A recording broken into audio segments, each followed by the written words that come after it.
Ladies and gentlemen, big hairy news.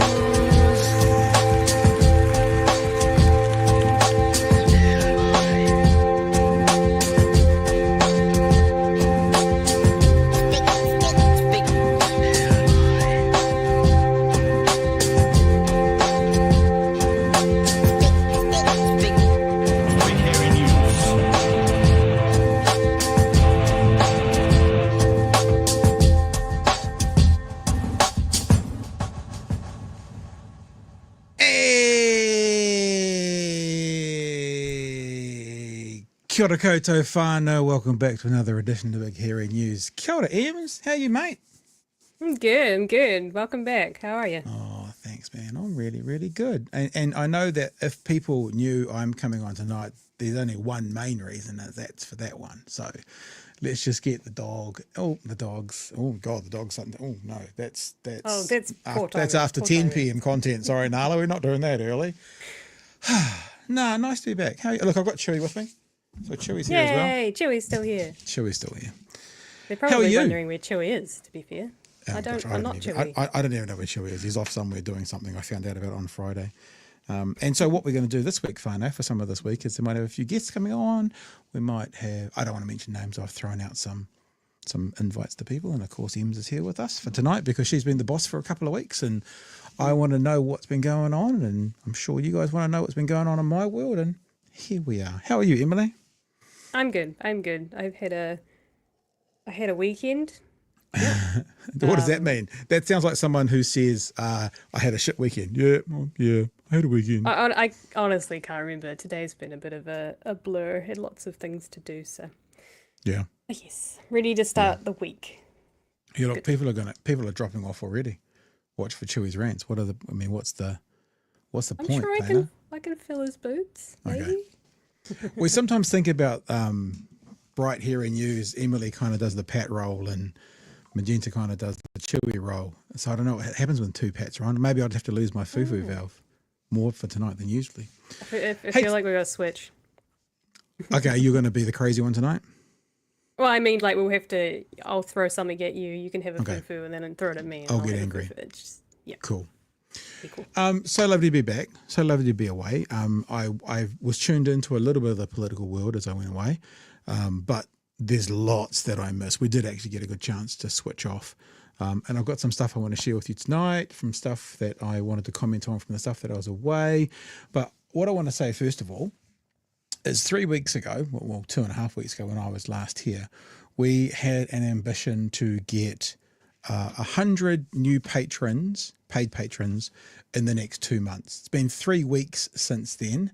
And can I say we are at 52 new patrons and 8 patrons who have changed their membership level. So that means we're over halfway to our goal within 2 months in just 3 weeks. So 2 months is normally about 9 weeks, just over 8, between 8 and 9 weeks. And 3 weeks into it, we're halfway there. So thank you very much for those people. My phone's beeping at me. Shut up. Thank you very much for people who have been involved. We're really generous and really grateful for the guys who are. Let me just have a few shout outs tonight like we normally do as well. And because it's been 2 weeks, there's a lot of names to mention. Casimir, Casamyr, Casimir, Barb, Rita Suffolk, Sarah Strange, Josephine Reynolds, Sam Good, Tony Fryer, Peter Galbraith, Kiwi ZD or ZD, Anna Sims, Dave Dudley, Heather with 4 R's, might be a pirate. Ange is in there as well. Have all become new patrons in the last 2 weeks. There might be a couple of others that popped up today, but they wouldn't want to show themselves to me. So you guys might come out officially next week. And also to Mike Hodgkinson, who I believe moved from the fuel level to the patrons level. So All of you dudes, thank you so much for being a part of what we do. I am going in the next days. We got back into Dunedin at about 5 o'clock, so we're still unpacking. In fact, you know what we were just doing, Emily? We were just opening up wedding presents. It was kind of cool. So, yeah, that's what we're doing upstairs. Very cool. Very cool. So there was a few stuff up there from Waitangi. I put up the Kingitunga Porphyry there, unedited, and some other bits and pieces. But I am also going to put more stuff there from the week that's gone exclusively to the patrons. Also, let's get into this. This has been down for a while. The merch. Thank you very much for people who have still been looking at the merch and still been looking at the stickers and stuff. So been seeing out a few of those. We did this funny thing happen, Emily. There's one person who I'm going to be emailing. I sent off some stickers from Waitangi. Someone paid extra postage to be tracked and traced, and I wrote on the back of it, "With love from Waitangi," on the back of it, and Pat, and went down to the post shop, because you have to hand that one into the post shop because it's got a tracking number on it, and it was Waitangi Day, and they were shut. So we put it in the car and took it with us and forgot about it until today. So that went on the courier from Christchurch today, and on the back of it, it says "With love from Waitangi," but it was in Waitangi. I wrote that message in Waitangi, but it was sent on the track and trace today, and I'll email that person later on, probably tomorrow to be truthful, and give them the tracking number. The other thing to find out about is, you guys know we've had some issues with the printer. The printer came on honeymoon with us, and we dropped it off in Auckland. Several $1,000s, literally several $1,000s later, the printer is fixed, which means maybe not tomorrow, but this week, merch will be going back up on the store. And not just merch, we will also be returning to the original, the OG merch that people have asked for and said, where is it and when it's coming back. That'll be going back up on the store. We've also got some new ideas. Emily, you're working on some designs and stuff the start of the year. So some new ideas. We'll let you know. This is one of our new ideas. Fuck around, find out. Could be a t-shirt coming up to the merch store. We're thinking about doing that. We're thinking about putting in, is it called an umlaut? What's the and symbol called? I can't remember. You know, the one that's like an ampersand. Putting an ampersand in the middle, so to be fuck around and find out. But we're just playing with the design at the moment. And I'm pretty keen to start a merch range. Well, that says this. I'll play you this. I know you guys have played this on the show, but it's inspired by Waitangi, another line of t-shirts. This is David Seymour walking past me after the parliamentarian porphyry. Well, not walking past me. There's other people there as well, but he did walk past me with the most security guards that I'd ever seen for a politician at Waitangi.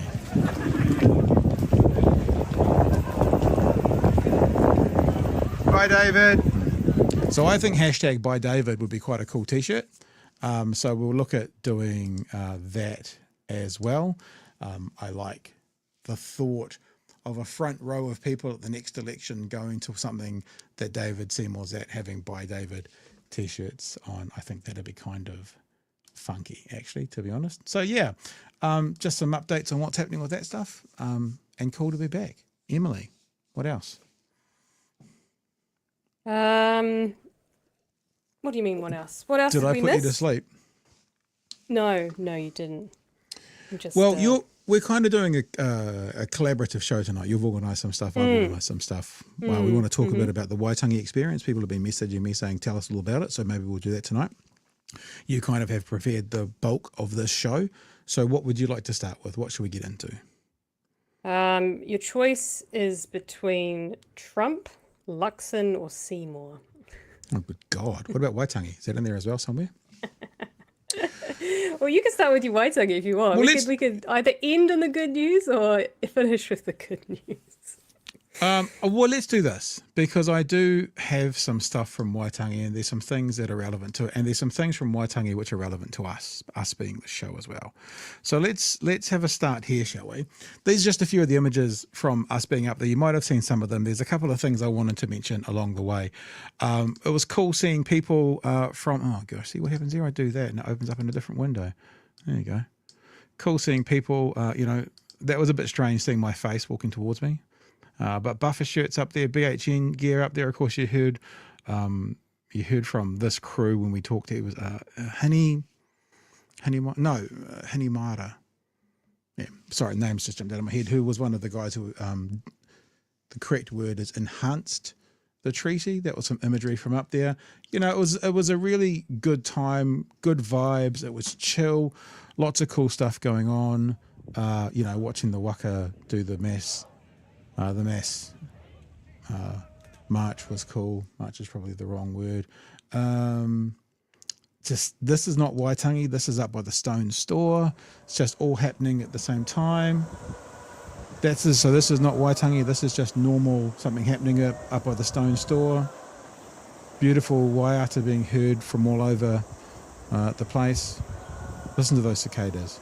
I miss cicadas being in Dunedin. Makes it feel like summer.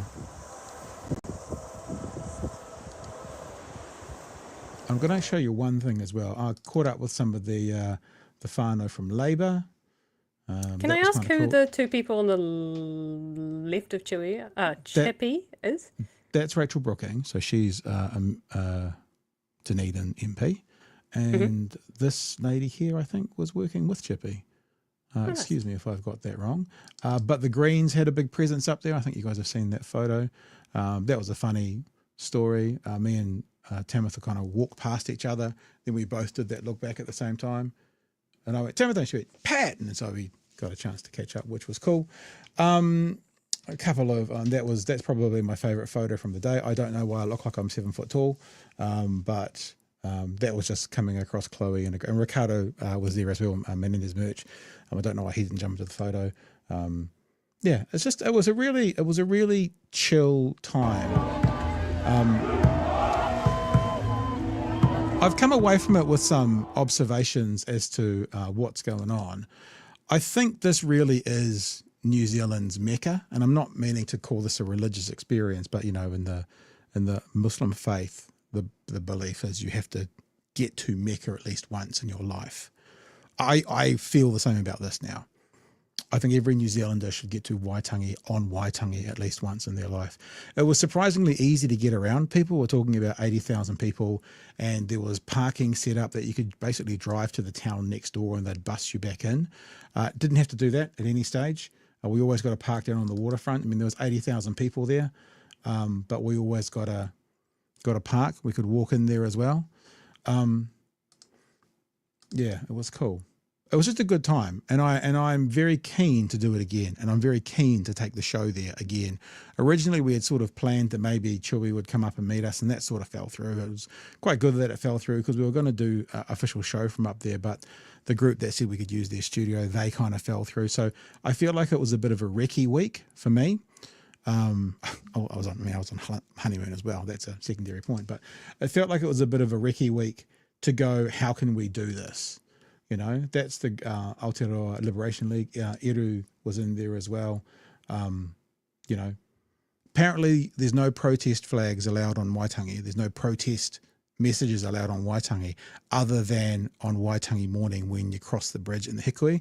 Yet this was the day before for the parliamentarian. And I guess technically they're not protest flags, but you can see pretty simply it's the treaty covered in blood. You know, and we've seen these before around New Zealand. So they got, I think, probably pretty close to the bone of what you were and weren't allowed to do. And there was a couple of sad sights as well. You know, old Karen had his face on the lower marae. That was a surreal experience, seeing the antithesis of Waitangi having a presence there. And there's one thing that I wanted to show you all. This is what I saw at Te Papa. So this, and I'll get the years right by zooming in, this is the South Island in 1846. The red that you see is the land owned by Māori. What's important is the date 1846, right? So the red is the land owned by Māori in 1846.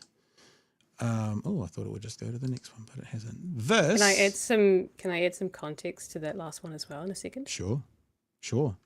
This is the land owned by Māori in 1860. So that's 14 years later.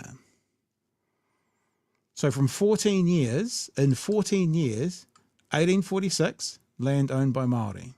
1846. 1860, land owned by Māori. Oh.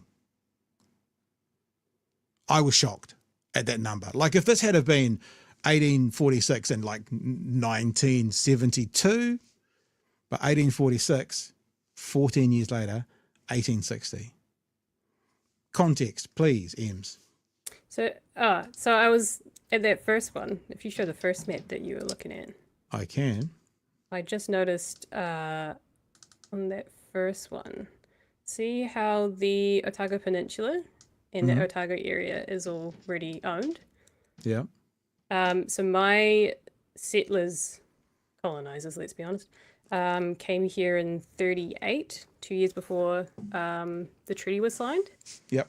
And they had already basically taken over a lot of that land.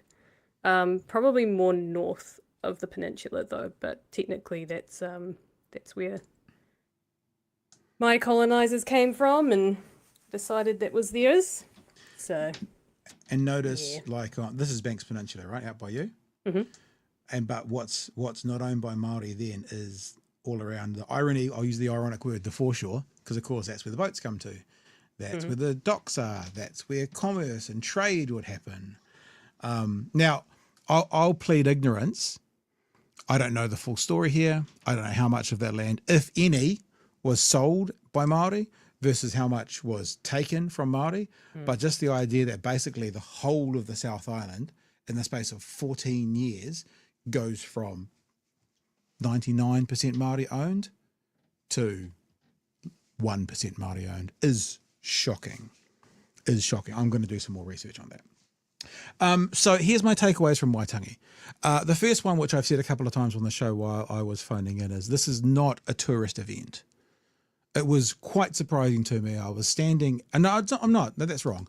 I guess I hadn't really thought enough about it, but I was standing watching the Kingitanga Pōwhiri, and I looked to my left, and about 25 metres down, there was another Caucasian guy, but everyone in between me and him was Māori.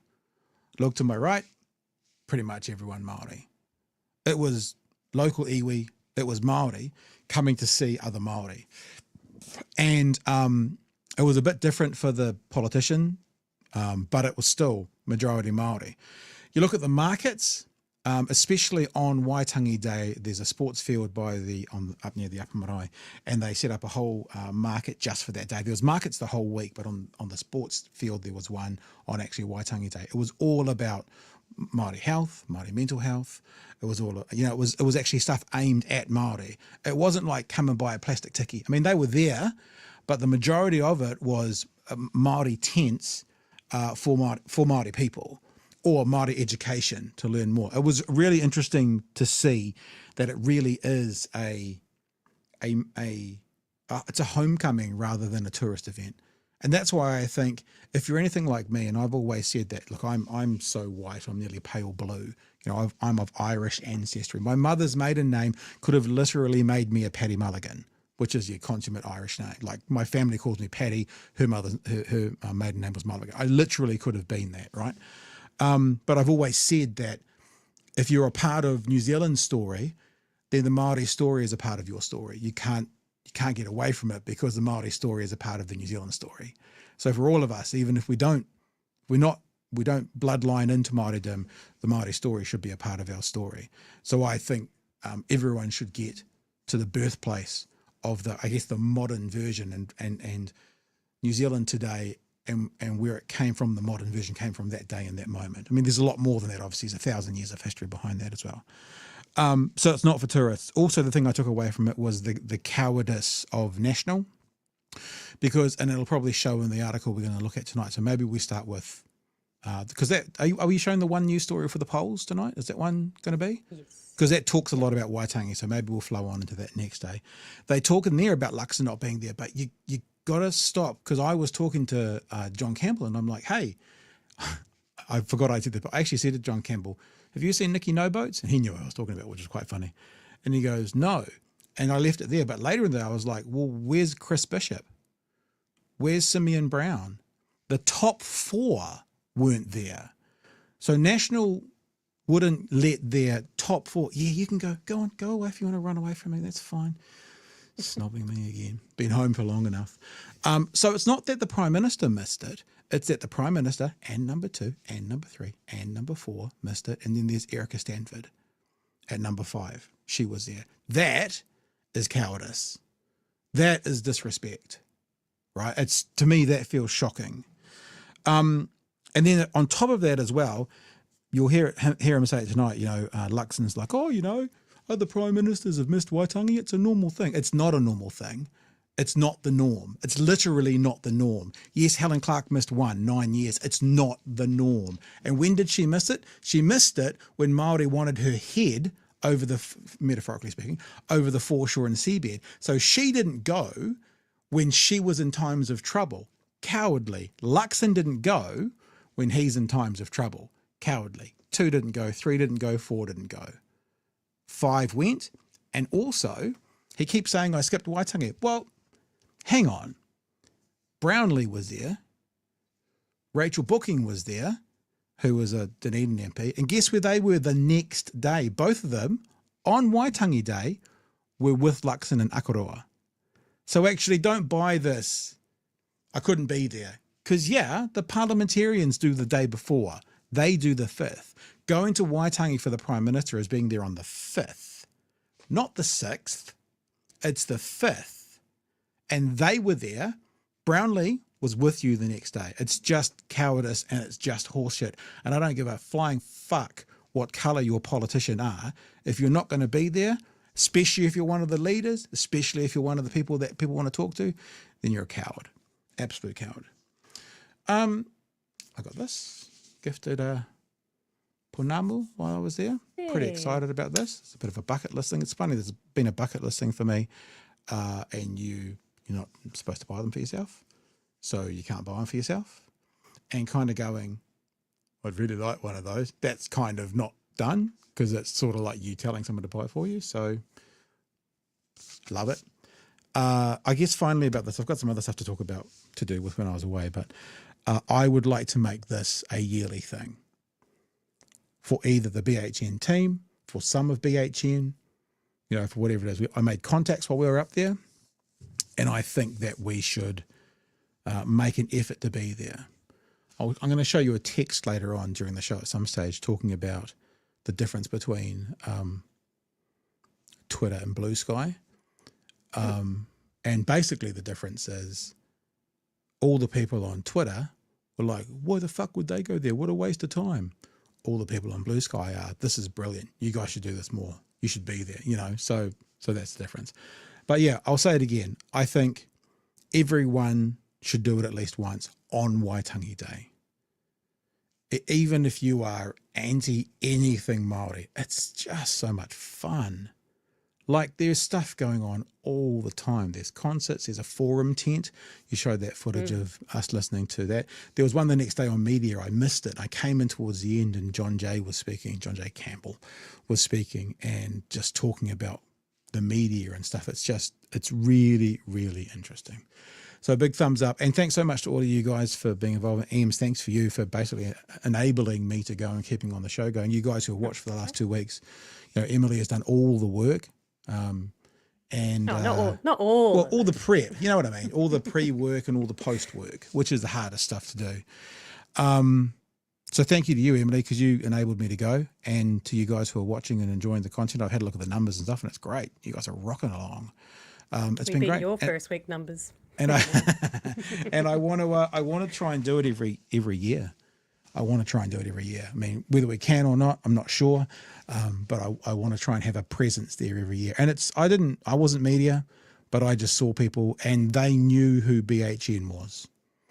Like I'm like the John Campbell interview he didn't go, hey, and then we did it. He walked past me while we were watching some of the politicians speak, and he obviously recognized something to do with the show, and he came in and he shook my hand. He said, nice to see you. And then I went to him and half an hour later and just tapped him. And he was like, yeah, sure. Yep, let's do it. And all the politicians knew who we were.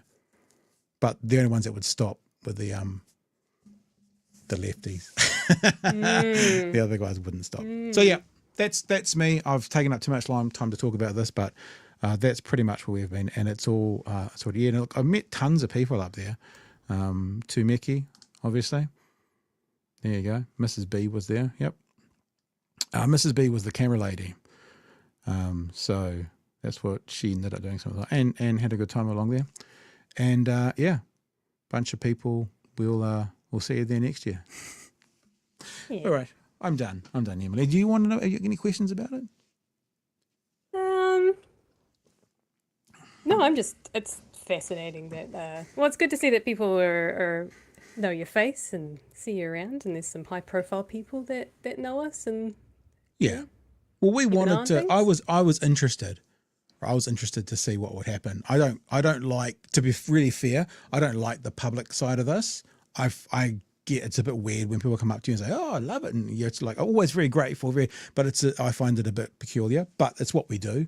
But particularly for up there, I was just interested as to what would happen, and there are dozens of people, not just all people who support and watch either, but people just knew what was going around. It's good. It's really good, and it also speaks to the product. Yeah. So. I was going to say, I haven't yet crossed the threshold where people notice me, and I'm reveling in it for a while, because I feel like once you cross that threshold, you can't take it back. Well, also, I'm like 6'4", right? Yeah, I am an ogre. So I sometimes get, because it's hard for me to be a wallflower, just purely because of that. So I'm easy to spot.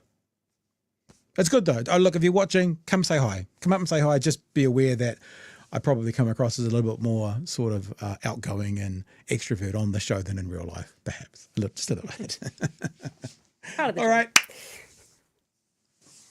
So what do you want to do? Do we want to do Luxon and the poll numbers? Because that's real interesting. Yeah. Do you want to? We'll do a little bit of Trumpy, and then that leads in nicely, like you say, into our favorite human being. Yeah, and our other favorite human being. They just keep popping up. All right, so this is me doing this a little bit then, yeah? Oh, if you want to, yep. Or I've just got some stuff queued up for him. Oh, and you've got the Midas touch? Yeah, okay. All right, we'll do this first. Yeah. So it's really interesting to me what's happening in America at the moment. And this is actually, you guys know that I consume US politics like water. In fact, probably more than I should be drinking water.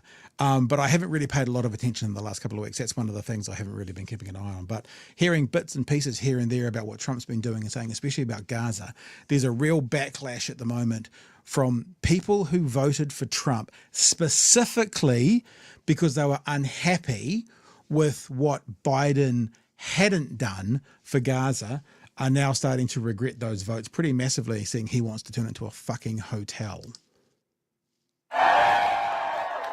Days before the last presidential election, Donald Trump was the invited guest at the Great Commoner restaurant in Dearborn, Michigan. Albert Abbas says he extended that invitation, a decision he is now reflecting on, given all that has happened in the last 24 hours. Many in the community are at a loss for words. Last night was a very rough night. This is normally Eames, whether it's New Zealand or America. We go, we told you. We knew. How could you guys not? For most of us. Abbas is Arab American and one of a number of Democrats who voted for Trump. Abbas says he hoped Trump would do more than President Joe Biden did to help Palestinians suffering in Gaza. The U.S. will take over. Well, he probably is going to do more than Biden. Biden did nothing. His more is he's going to clear them out. So technically, that is more. Joe Biden did to help Palestinians suffering in Gaza. The U.S. will take over the Gaza Strip. But after Trump said Palestinians should leave Gaza so it can be redeveloped, Abbas says not only does he feel betrayed, he's hearing from a number of people angered over his past support of Trump. People were really, really frustrated.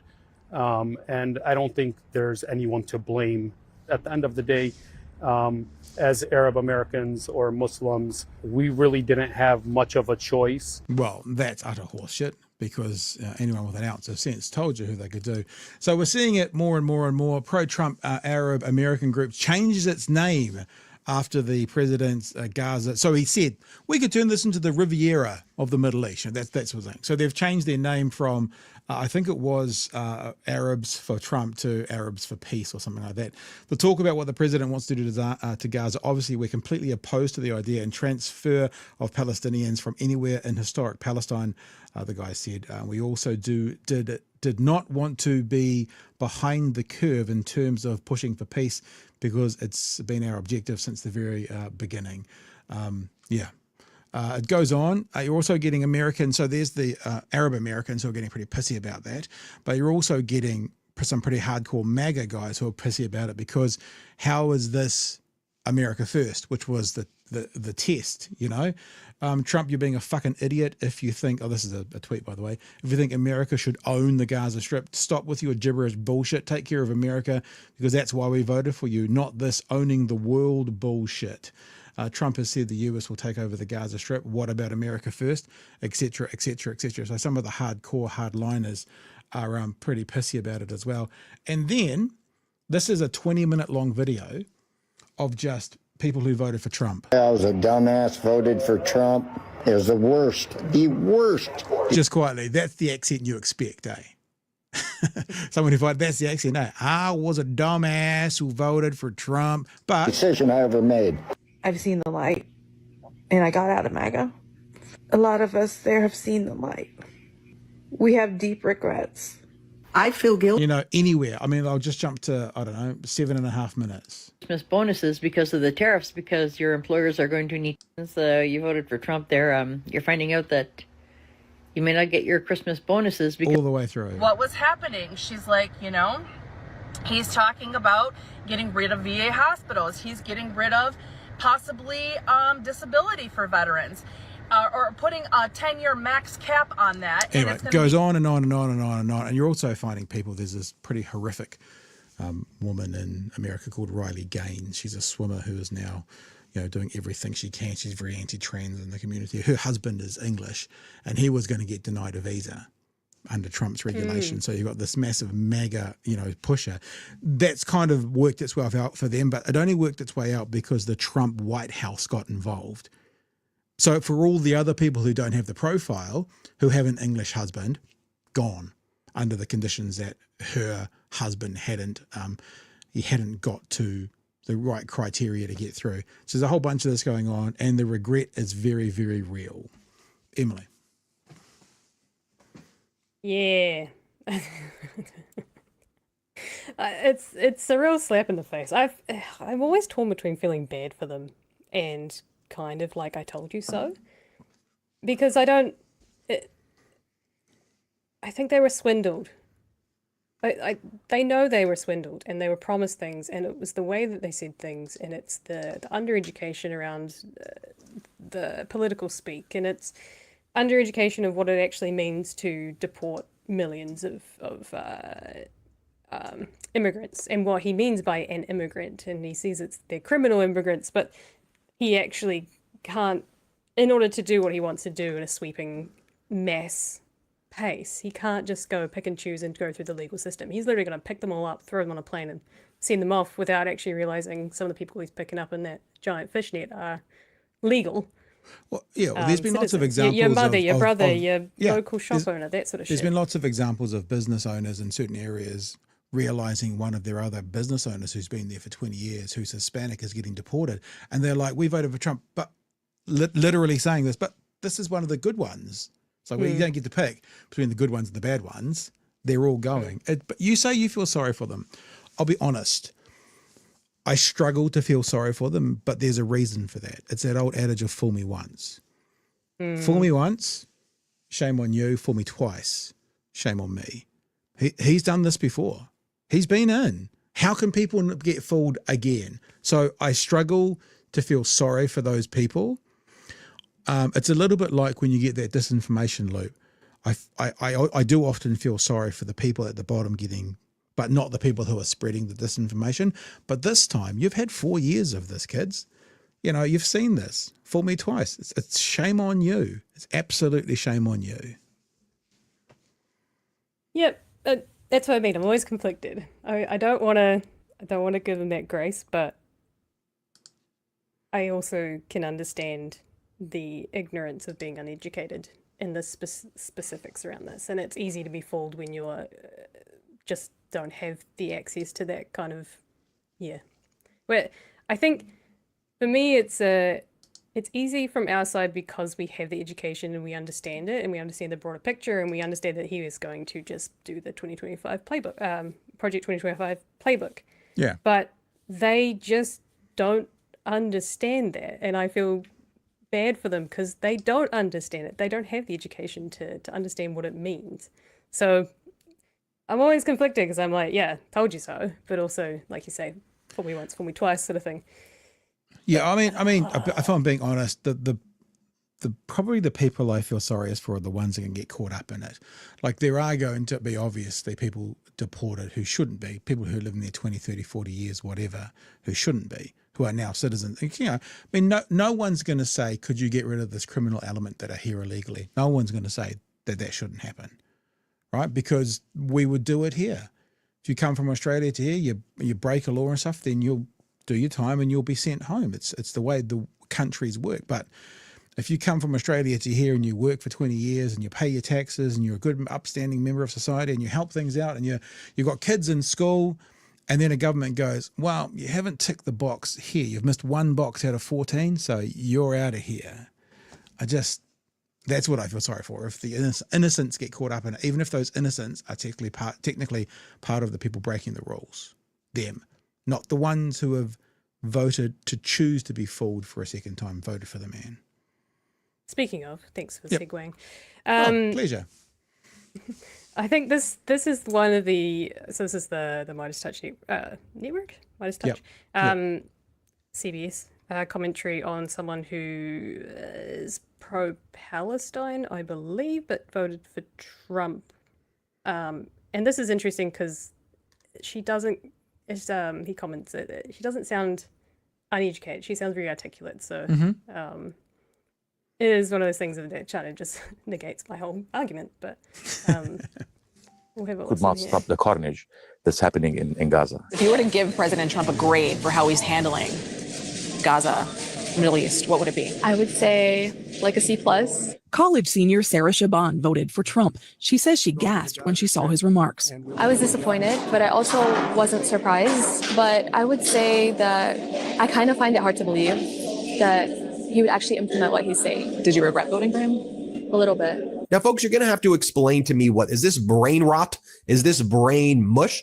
I mean, when she articulates what she's saying, I'm not talking about the illogic, but she would seem to otherwise be an intelligent person. But when it comes to these issues, is she in the rage algorithm so much that she can't get out and she just doesn't believe his words? What is this mental thing where he says it, then does it, and then people still go, oh, he didn't mean it, and I'm still going to support it. But then you actually go and look at what Vice President Kamala Harris was saying on the campaign trail. I just want to remind you, she was saying ceasefire, two-state solution, humanitarian aid. We need to help Palestinians. Palestinians have not been treated well. We need to do something. Let me just show you this. This was Vice President Kamala. Yeah, which all of those things are accurate. That's what was said. Whether or not she was actually going to implement it and whether or not that was good enough for a lot of people that were pro-Palestine and didn't think that was good enough in some respects, which is why some of them didn't even vote. She's one of those people that even what she's saying, she seems articulate. The person they interviewed, she seems articulate. She still gives him a C+, and does she regret? A little bit. Really hard to make me feel empathetic, but there are people that are slightly different than that who just, completely gaslit. On that idea of fuck around and find out, I put a tweet out, and I think this might be becoming a t-shirt as well. I might have to check with the Greens.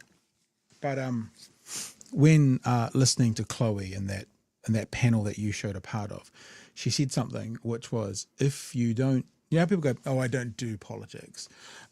She said, if you don't do politics, politics will do you. And I think it was a really interesting thing, because it's like, if you choose not to engage, if you choose not to actually find the answers you need to vote, then you're going to get done. And this kind of leads back to what I was talking about before, talking about the thing to show you the difference between Twitter and Blue Sky, because that was a quote I put up, right? I put up, if you don't do politics, politics will do you, close Warbrick Waitangi 2025. And the people in this thread think they are doing politics, but they're not, because at the moment, politics is doing them. They don't get it. Whether it's through obstinance and they're just so tribal, whatever my team does wins, but they don't get it. And you can just see this is, I mean, I've got, 2.5 times the followers on Twitter to Blue Sky. So it's more, but you can just see, yuck, she's a legend in her own undies, how insightful. C is for Cookie, that was good enough for me, Cookie Monster. This is true. And then the result, it goes on and on and on and on and on and on and on and on and on of bullshit and hate. And then over on Blue Sky, same thing. Politics doesn't discriminate very well. If you do politics, it'll still do you. You need to have bags of money to avoid getting done part. That's probably supposed to be Pat. The antithesis of the economic trickle-down theory. See, just the tone of it, it's actually smart. People are actually talking about it. The antithesis of the economic trickle-down theory is the actual real long-term consequences of having an increasing proportion of the population precariat and below the poverty line. Eventually, no amount of wealth will be capable of insulating someone from the resulting risks as society collapses. Chloe has it all. The mic drops in the same way that Luxon can't even find the mic this year at Waitangi. Observe, soak up the experience. Next week at Waitangi, participate in the forums. Got a taste for it now. This is from Gary. We saw Gary there. A BHN stall in the thick of it will be watch up to, and someone else spot on.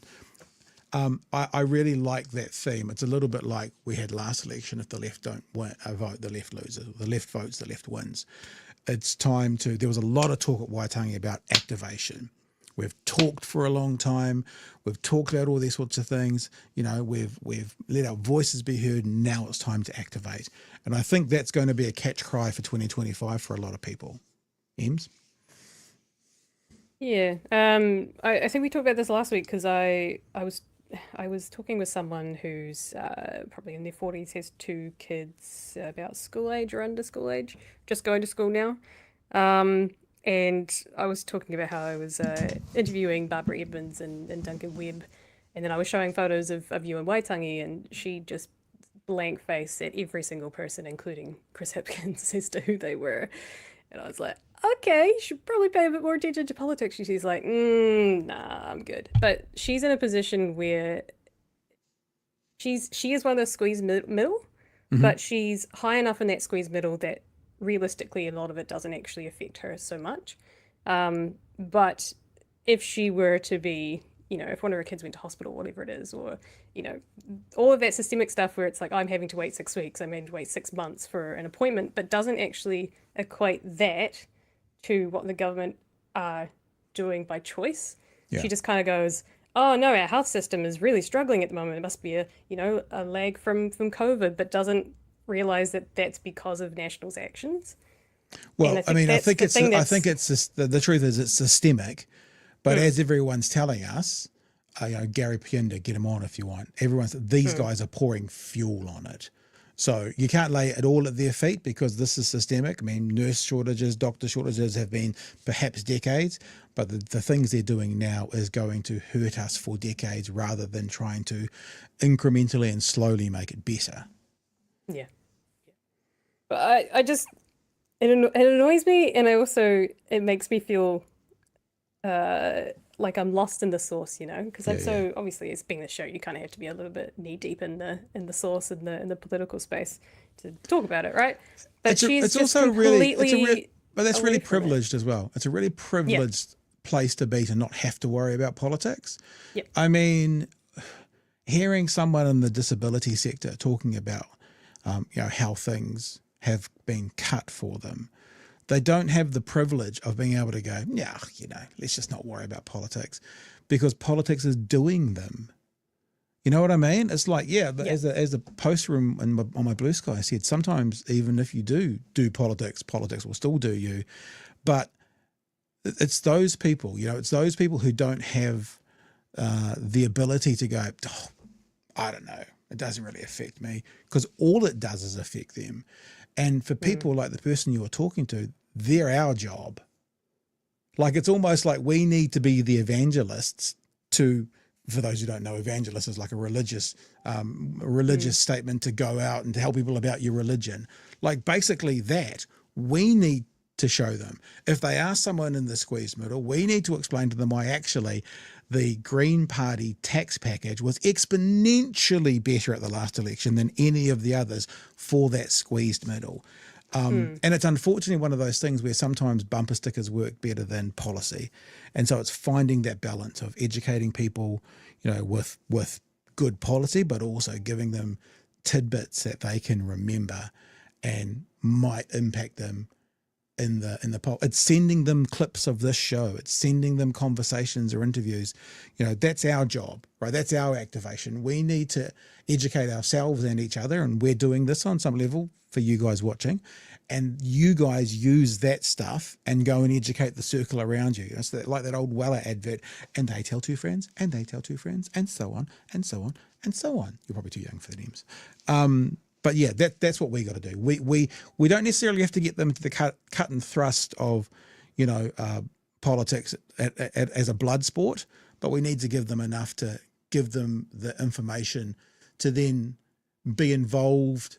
At least you can lead them to water. I use that saying. You can lead a horse to water, but you can't make him drink. You can lead someone saying, "Oh, I don't really do politics." You can lead them to water. They still may not take the drink, but if you've given them the information to lead them to that spot, then at least you've given them the information. Then at least they're making an informed decision not to drink, as opposed to just not drinking because they're going shopping instead or whatever. Yeah. Yeah, it's a funny world, but next election, 2 years away. Fingers crossed. We're halfway through. We're getting there. That feels like, I'm just asking you because you've thought of that feels like a segment to go into the next one, because if it is, it's probably time to get some super chats out as well. Yeah, go on. Okay. Mr. Arvids just says, welcome back, Pat, and congrats again. Thank you, Mr. Arvids. Gold, 14 years. That looks like an invasion. This is about that photo between the South Island. Also, I missed a few days last week. So late fee. Thanks, Gold. Late fee, look at that beautiful croissant. That's, of course, the croissant. The furry one is not here. Okay, the POM. Hey, Pat, did you get the printer fixed? I've got a great idea for a T-shirt. Might help with some artistic talent. M's to put it together. Yes, the printer is fixed. I'll be honest with you guys.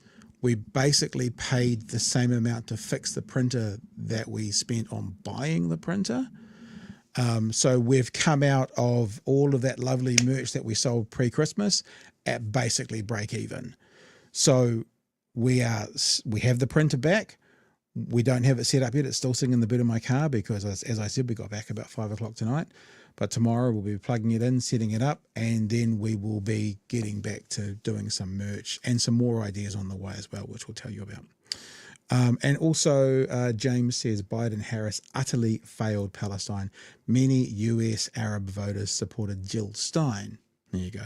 And the ones who voted for Trump, as we're hearing, are all pretty pissy about it. Throw it to you, Ems. All right, well, it's talking about voter regret. I think we're starting to see it with this current coalition, like Pat says. We don't really give a shit about polls, but it's always fun and interesting to look at. Well, we don't give a shit about the seats, if it was held today, this group would win. But what's always interesting is watching the trends and watching what people think of the Prime Minister, that sort of thing as well. Yeah. It's the trends, not necessarily. I mean, put it this way. Polls. These things mean nothing to the opposition, but they do mean something to the incumbents. So actually, I mean, the losers don't get to see anything, but the winning team, they can be pointed at and go, why aren't you guys increasing? You're in your first term. First term governments get more and more and more popular. Why aren't you getting more popular? What's going on here? So that's what they can talk to us about, as opposed to specific seats. Sorry to interrupt you there, Emily. I'm very rude. No. I mean, I am your, what do you call it? I'm your boss, underling, so you probably know this leader. better than I do. Labor could lead a government. Now let's bring up the preferred Prime Minister numbers. Christopher Luxon is down 2 points to 22%, his worst result in a year and a half. Chris Hipkins is up 2 points on 17, the gap closing for the major... Yeah. It's interesting way they've worded that. His worst result in a year and a half. That means his worst result since being Prime Minister. Because a year and a half goes before the last election.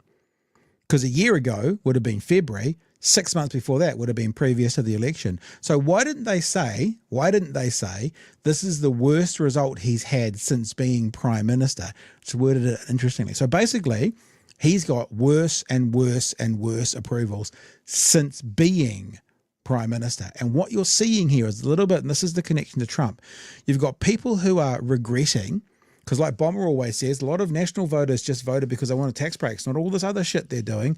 But you're also getting people who are going, you're weak. You're getting the equivalent of the MAGAs who are going, this guy is terrible, and they're moving to ACT or they're moving to New Zealand First. So he's losing from both sides.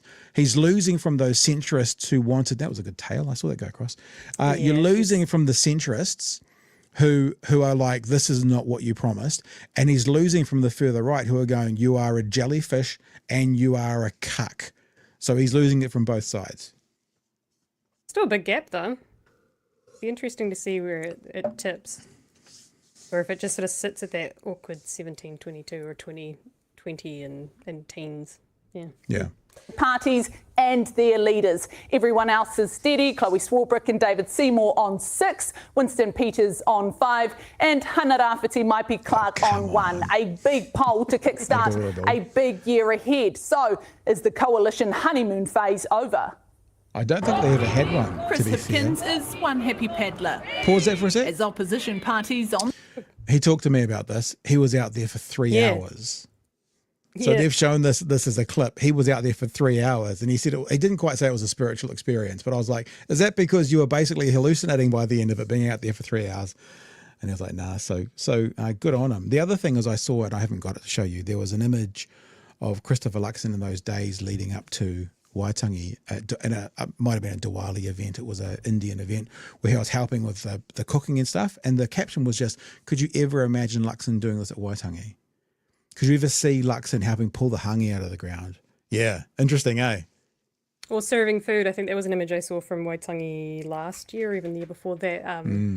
Robinson and Swarbrick cook the morning service. You know, plating the food and stuff like that. And look, let's be fair. This is positioning in some. This is good for a politician to be seen like this. But Chippy loved it. He had a good time, mate. If I was in his team, I'd be getting involved as much as possible just for the experience.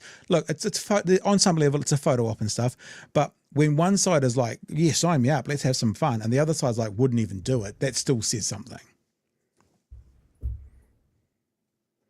Oh, should we keep going? Yeah, man. On the left take the lead over the coalition.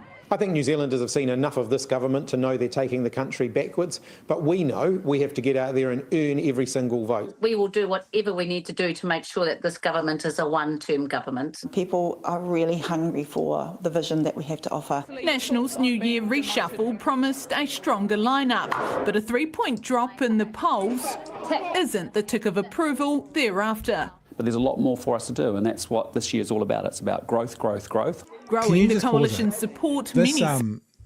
This bit of I've seen the story. This bit of the story is basically gaslighting.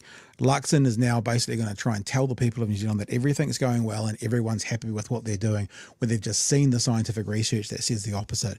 The way Luxon's speaking, he's projecting happiness with this poll. This is CEO talk. This is CEO talk when they've just had a recall of a product because it was killing small children. And this is CEO talk saying of that product, it's a great product, there's no problems, you know, it'll be back out there tomorrow, everyone's happy. I've spoken to many customers with the recall, they're all good about this. This is what this is. This is marketing CEO talk with him trying to talk up what is overall sort of unimportant, but it's also not good news for the National Party. Eames. Say is dependent on one thing. People are voting on the economy, and that's in a tough spot.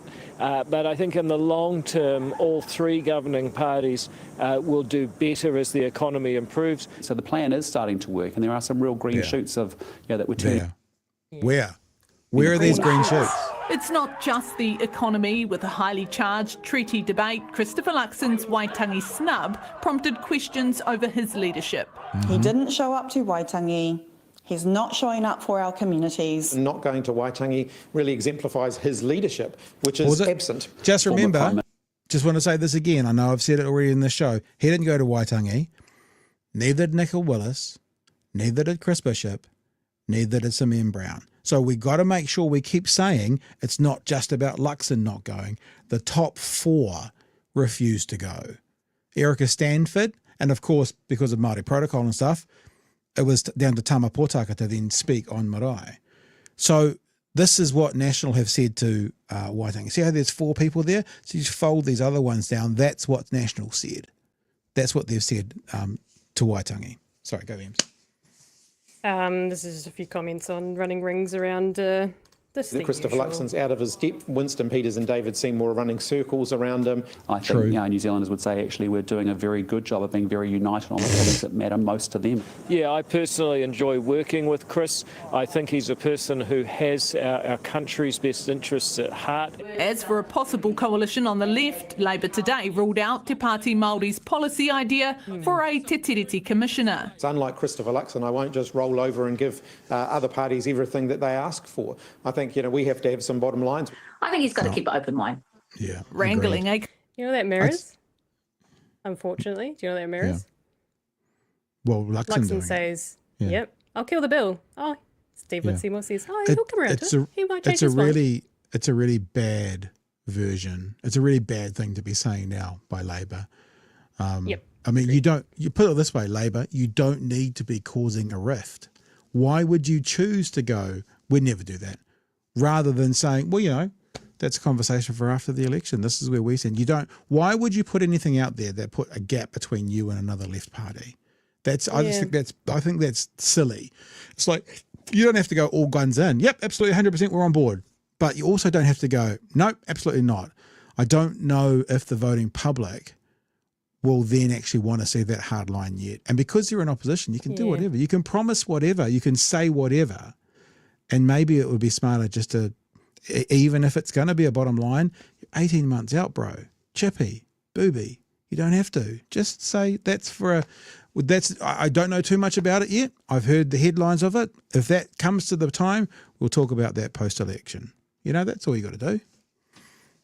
Yeah, I didn't like that they dismissed that. So I don't know if that clip was taken out of context with that face that Chris Hipkins was making, but I don't think that's a good move right now to blatantly say, hey, we've got morals and we stand our ground, instead of saying, hey, look, something we could look into.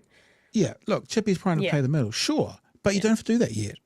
Like this is also a game, right? This is the game of politics, and the idea is at the end, after the election, you want to have the winning score on the board. Doesn't mean that during that game you have to play the whole, let's just say it's 80 minutes, hardcore. There's that famous, is it the Rumble in the Jungle? Ali and Fraser? And is that where Ali did rope-a-dope? People talk about it. Ali did this fight where he did rope-a-dope, which basically means he let himself get hit for 9 or 10 rounds. And that exhausted his opposition, and then he knocked him out. Winning a game doesn't always mean, punching immediately, hard nuts immediately. Just chill. You got to do a dance with these opposition parties. Just start the rhythm. Figure out where the dance is going to go. You don't have to. Don't you clip that either with me dancing in the background for Friday night. You don't have to go. No, it's a waltz, and this is how we do it. You don't have to do that yet. You're still getting your rhythm. You're still figuring it out. You don't want to turn people off. You want to turn people on. And I don't know. Some people are going to say that will turn people on because of the hard line. I don't know if it would for a left-wing party. I don't know. Yeah. Oh, I hope their Labour's strategy team his campaign strategy team is watching. Hi. Maybe take our advice. Two people have no idea how to run a campaign. But there is. But you make a good point, though. This is what we're seeing around the world, and this regret in America, and you can see the regret in New Zealand. But if the left in general don't get their shit together before the next election, they'll still be faced with, wow, we're not that happy with these guys, but these other guys, they don't seem to be able to get it together. They look like they're going to be fighting after the election worse than the incumbent. Maybe it's better the devil you know. You really got to just, if anything, what Trump taught us was the art of doing what you need to do to get elected. And I know that might sound horrible for a lot of people, and I kind of agree. I hate it. I'd rather it were just based on policy and stuff. But it doesn't matter what good policies you've got. If you're sitting in the opposition benches, then you're unable to use them. So it's finding that ground between your absolute bottom lines and the stuff that's malleable. I mean, we heard from David Seymour that apparently, I don't know if I believe him, by the way, but that apparently the Treaty Principles Bill wasn't a bottom line. that Luxon fell for it and went for it as a bottom line, and Seymour said it wasn't. Now, was Seymour just wanting to undermine Luxon in that moment? Maybe so. Maybe it was a bottom line, but you know. Yeah, he's pretty calculated, that fuckwit. Yeah. Hate him more and more every day. Aww. What else we got going on? Speaking of the devil himself, this is the one thing that has made me absolutely just lose my shit. I don't know. I'm assuming everyone's seen it because it's the headline. I went, what the fuck? Yeah, let's see it. I just. No, mai, haere mai. Welcome to 3 News. Security was forced to intervene today when Cabinet Minister David Seymour attempted to drive a Land Rover up the steps of Parliament. It was part of a stunt to raise money for heart health, and Seymour says there was no danger. But as senior political correspondent Jenna Lynch reports, it's the latest in a series of controversies involving the ACT leader. No, your eyes are not deceiving you. That is indeed a senior cabinet minister, soon to be Deputy Prime Minister, attempting to drive a Land Rover up the steps of the Parliament of New Zealand. Yep. Security intervening, talking him down. Why not? Why not? Off. Why not? Off. What's the problem? The Speaker has said no. The Speaker said no? Yes. Oh, I didn't know that. The stunt recreated a similar scene from 1948 to raise money for heart health. And Seymour can't see the problem. I just think we live in an insane world. This man thinks that something that was okay in 1948 is still okay today. 70 years. We live in an insane world where I can't drive. No seatbelt on, by the way. I'm looking at other images of it. Can't drive a probably 1948 Land Rover up the stairs of Parliament. That's the insane world we live in. Yeah, that's the world we live in, bro. Where it was perfectly legal, no one was harmed in 1948. The only danger that was created was actually from the security guard who put himself in danger. You know how much shit was legal in 1948? 48? Yeah. Were women allowed to vote by that point or not? I've been, it was 1890s, I think. But was it? That's good, thank God. I've been reading up a little bit about his, is it fiance or whatever? 1948, a different life there, that what men were able to do with their wives, rule of thumb, etc., etc. So, yeah. Electric shock therapy on women who, I don't know if that was pre or post. I mean, probably some of the stuff that Timothy Jago got up to was probably legal in 1948. Shall we bring his name into it? I got a few seconds more to go. And I had to stop when he put himself in the way of the wheels. That's bullshit. He blames the security guy for it. Oh, it wasn't unsafe until the security guy came around and told me to fucking stop. And then and his arrogant response of just what do you mean? Oh, I didn't know the speaker said no. Fuck off, you fucking did. Acting like a fucking child. I've got the TVNZ story. I'm going to grab it off you for a sec because what I love most of all about this is the security guard screaming at him, and him going what, like a little boy being told off. I'll watch it again. Here we go. I'm probably bunny hopper. No seatbelt. Yep. Why not? Why not? Off. Why not? Off. What's the problem? The Speaker has said no. The Speaker said no? Yes. Oh, I didn't know that. It's off. Is this unlawful? I didn't know we'd asked you're him. putting me in a position. What are you doing, David? Well, if you step back, we'll... Yeah. All right, no We'll problem. back her up. There we go. What a tosser. Turns out the Speaker said we couldn't do it. Oh, well. Bureaucracy is alive and well in New Zealand, but sometimes things are worth doing for a good cause. Okay. Did you get that far, no? Sometimes things are worth doing for a good cause. He has just greenlit protests throughout the country. David Seymour, sometimes things are worth doing for a good cause. So Eru, Kapakingi, anyone else out there?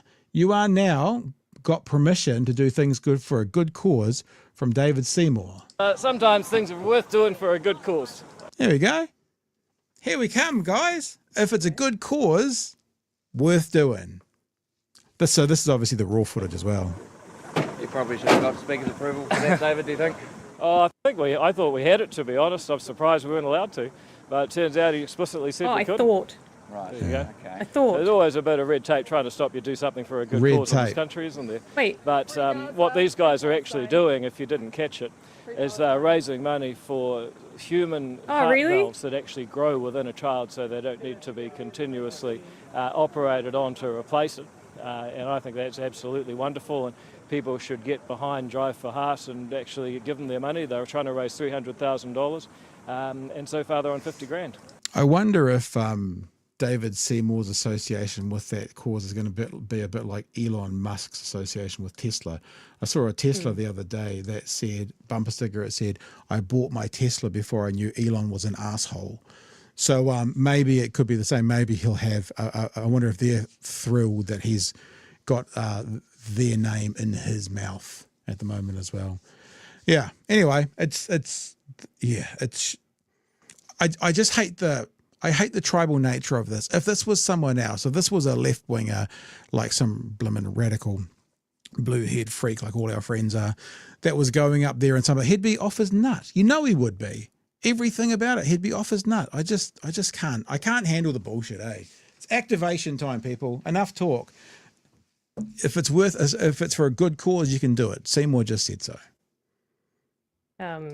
This comment, it's all a distraction. Yeah, because what else in the news has he been recently queried on? Or perhaps something that happened today or yesterday, I think it was. A particular letter that he might have written to the police.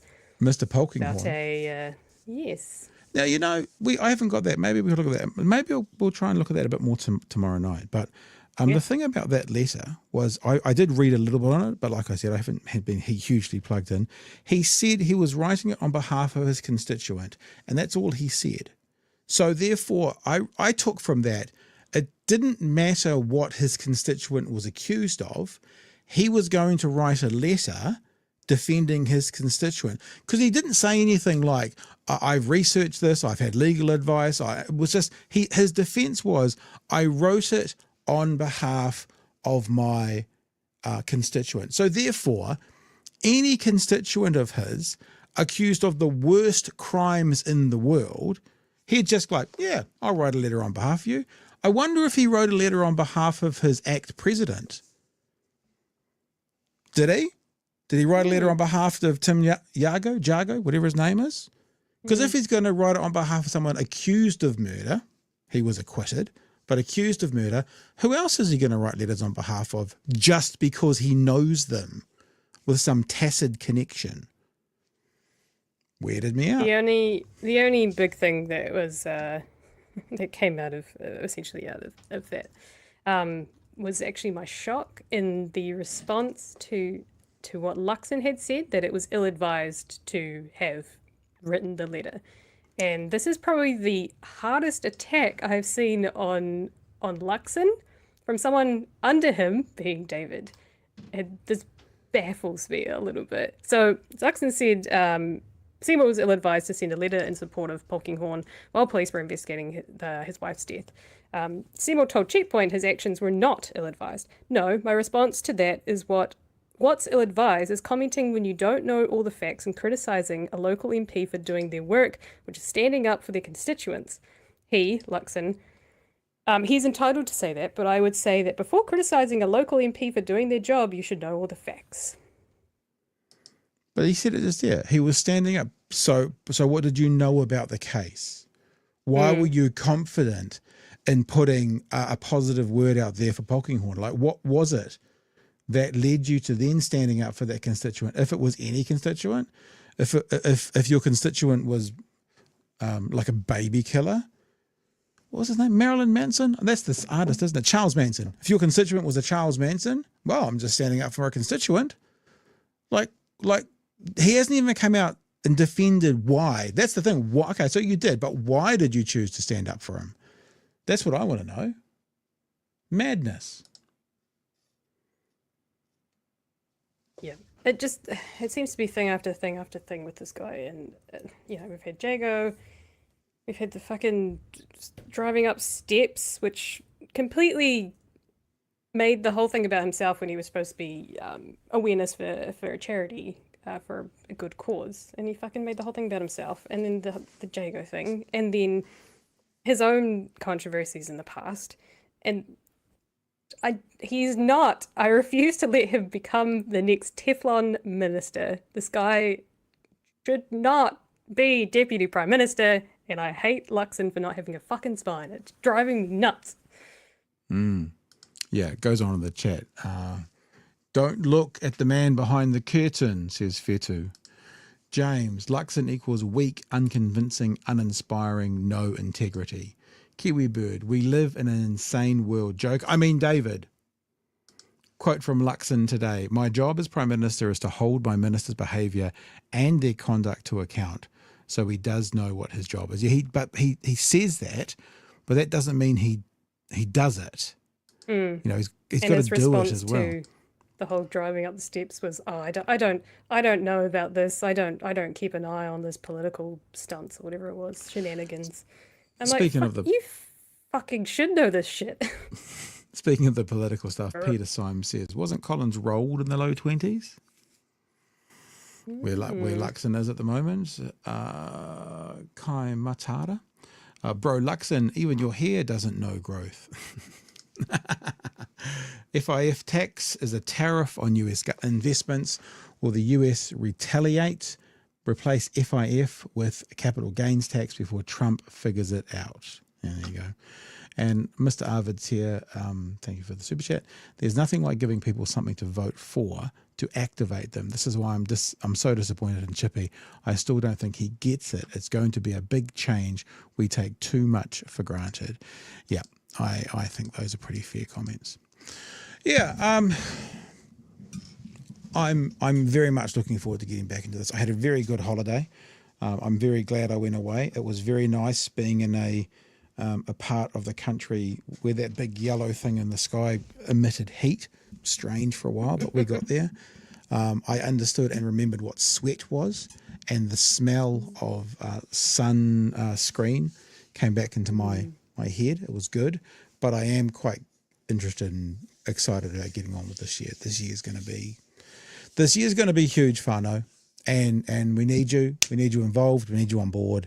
And there is I actually think next year's election will probably be won or lost in this year. Like the work that's done in this year will determine next year's election, because once they get into campaign mode and stuff, and you know, bullshitting and spinning and all that kind of stuff, it's the hard mahi this year that'll determine the outcome next year on some level. That's what I think, Eames. But then, as you said, what do I know? Just a dumb podcast from the South Island. Well, I think they should be paying attention to what we're saying, because we're the ones who are somewhat influencing the narrative, but we are just average people that are at least interested in or keep an eye on politics. And what we say and what we think about what's happening around will spread to the people that we talk to, and point it out if they're not doing so well. And point out when they are doing well. Well, we are going to have more involvement with the political parties this year. We are going to have more political figures on. I've been having conversations for since we finished up last year. I am going to continue to ask on Luxon, Seymour, all those people. They, I suspect, will still choose not to come on. Just remember again, whānau, when people give us a crack and they say, well, what did you ask the other side on? It's like, we do. And they don't even say no thanks anymore. They used to say no thanks. Now they don't say anything. But I am going to make sure we have more people on more regularly, because we need to also influence their narrative. You guys out there, I think everyone in politics, even the people we love in politics, right, the people we respect, they can get caught up in their own ecosystem. You know, they can be surrounded by ideologues that maybe give them things they want to hear. So I actually think it's important for them to hear other voices more from our ground roots. And that's you guys. And that's us. Like, we're nothing special. I think I said over the weekend to someone, I consider myself just a beggar trying to help other beggars find bread. right? That's an old saying from a guy I used to work for. And replace whatever words you want there. I'm homeless, just trying to find other homeless people find a home. Whatever the iteration is that you put in there. So we're the same. There's nothing special about us. Just because we're doing this and hosting this, anyone could do this job. We just host the edits and help you. So we are in this together. And the one thing this show has done is build a community like no other media show in the country. Like no other media show in the country. And that's true. I'm not just trying to say this to blow smoke up anyone. No other media group in the country has an audience like this. There may be other groups with bigger audiences. There might be other groups that are making more money and stuff. But the community that's been created here in basically 2.5 years of me and Chewie hard graphing it, Ems and Magenta coming on as well, is I think undoable for another group. So we are the grassroots. There you go. There's a t-shirt, BHN, we are the grassroots, right? And we will influence politics because they listen and they listen to your voices because your voices are our voices. We're the same. You know, maybe it's thanks to Hobson's pledge and that wonderful word, we are now one people. I'm just taking the piss. But that's how I feel. That's how I feel. We are the voice. T-shirts, man, these slogans. Are you writing this down, Emily? That's not a bad either. No, but I'm serious. I'm yeah, true. I'm serious. Like there's no difference between me and whoever you are watching or listening to this right now. Right? Yeah. We want your voice and you can be our voice and that's it. I would agree with Kathy Kay, who says not just anyone can do your job, and by this I mean Pat. You can. You have a very you've been doing it, mate. No. I would say I've filled your shoes, and I would say that you do I have a size very 14s. very good job. How did you fill those in my size 14s? 2 feet, 2 feet, 1 shoe. I actually have a 7. So there you go, 2 feet, 1 shoe. Perfect. Do you know something? I'll tell you a funny story. These are called gibbets, right? And you put them in your Crocs. Mrs. B's brother and her niece was down for the wedding, and her niece didn't have anyone around her. She was the only little kid there, and so I made friends with her at dinner, and I taught her how to play pinochle. And I showed her my magic keys. She came over and grabbed my keys. My keys have got a little cartoon character on them, and why it's got a cartoon character on it, it's actually an ear tag inside it. And I said, oh, my keys are magic. Did you know that? And she looked at me with big wide eyes. I go, do you believe they're magic? And she goes, no. And I said, you hold them over there. And she was holding them over there. And I got my phone out. And I went to find a phone. And I showed, look, my phone will find my keys. And I showed her how it all worked. And so we built this really cool little relationship quite quickly. And I said to her, have you got Crocs? Yeah, I've got Crocs. Do you have any gibbets? No. What are those? Didn't know. So they came over the next day and we gave her some gibbets because we had a whole bunch because we got them at Christmas to share amongst people as a bit of a joke. And so I gave her a couple, and they were around for an hour or so, and then they left. And Mrs. B said to me, your shoe's missing the dinosaur gibbets. And I'm like, no. Oh, yeah. And so we think some little hands might have got the gibbets we gave to them, and maybe a couple more as well. It's pretty cute. It's pretty funny, though. It's pretty funny. She's pretty adorable, that little one, 5. Cute as a button. Yeah, have we got anything else? Or are we just talking shit now? Nah. I've had my foo-foo. It now needs replaced. I think I need 10 hours sleep to... Seen this? No. This is fucking hilarious. Trump pulls a chair out for Benjamin Netanyahu to sit down at the table. It is fucking hilarious. Oh, no. Who do you think's in charge in that relationship? Who do you think's in charge? The one who sat down, or the one like some strange, weird relationship who pulled the chair out? Look, it's like it's one of two things there. Either Netanyahu's the woman, pull the chair out for a lady, being polite.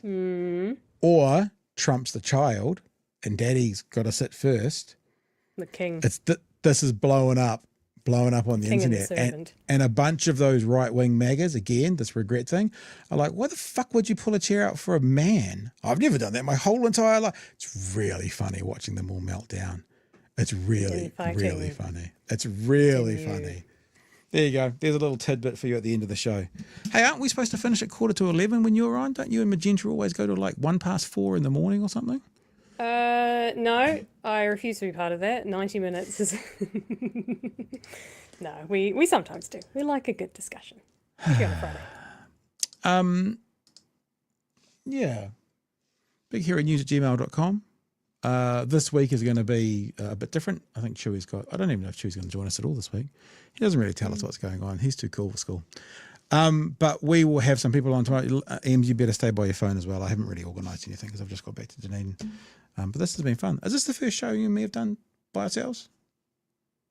No, I filled in for Chewie once upon a time. Yeah. With the old disappearing act. Mustn't have been very memorable. I can't remember it, so... Is there anything Well, I else you wasn't want to competing for your role, so Right. now we're playing tag. Is there anything else you want to get to tonight? Anything we've missed from your end? No, I just need to go and sleep off all this bullshit that I keep finding on the internet. Okay. Yeah. How we, I reckon, build local face-to-face connections. Would BHN contemplate ways to connect up audience at a local spot? Yeah, absolutely. 100%. And, you know, talking of Waitangi, I've now got dreams. You know, I've got dreams next year of doing another road trip and meeting people on the way up if people want to join in, sort of thing. And there's lots of stuff. There's lots of stuff. We could do a road trip vlog. Yeah. Lots of stuff.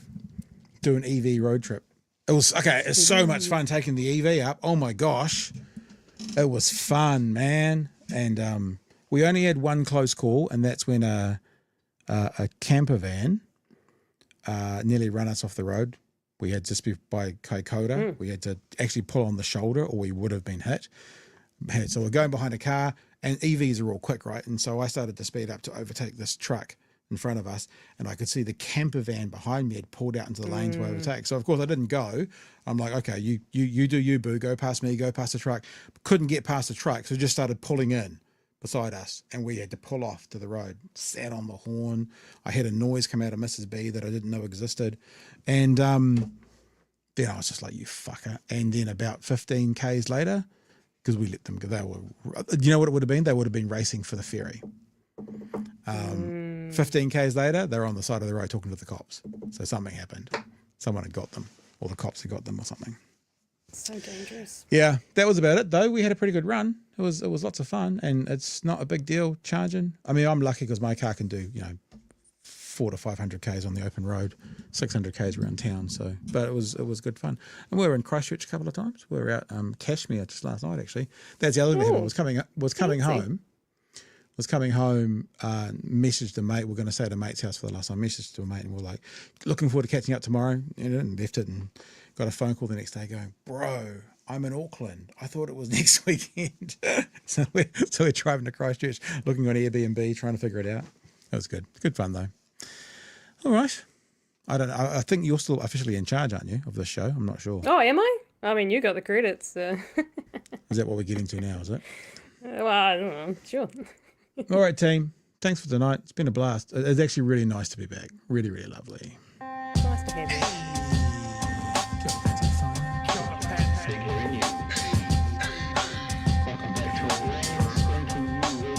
Help us settle a debate, whether it be thoughtful or funny, even if we're all creatures of hate.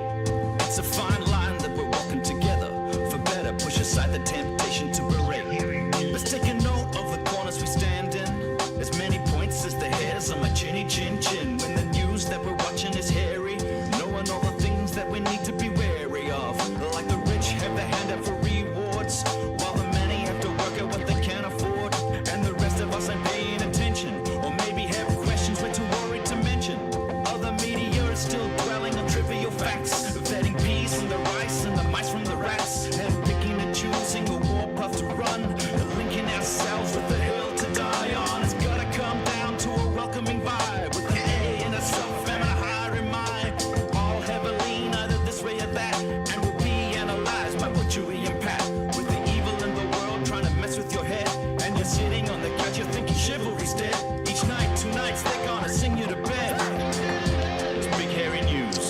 All right, whānau, that's us for another night.